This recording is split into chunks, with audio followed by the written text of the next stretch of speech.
Ripartono i lavori di restauro della storica fontana di Bonomorone ad Agrigento. Per consentire le operazioni scatta da oggi la chiusura temporanea della vasca. La sospensione della fornitura idrica e l'inibizione dell'accesso al pubblico avranno una durata di 15 giorni. Così come stabilito dall'ordinanza dirigenziale del 13 novembre del Comune di Agrigento a seguito della richiesta avanzata da questo ente.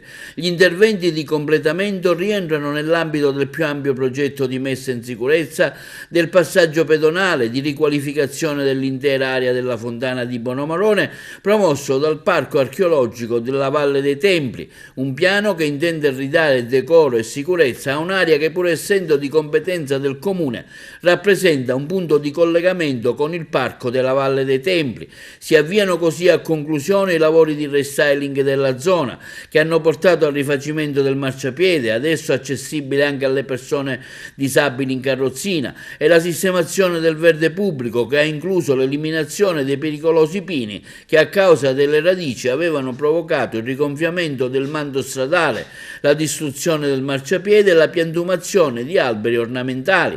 Nell'area prossima alla fontana verranno inoltre collocati dissuasori per evitare la circolazione delle auto e favorire l'incolumità dei pedoni.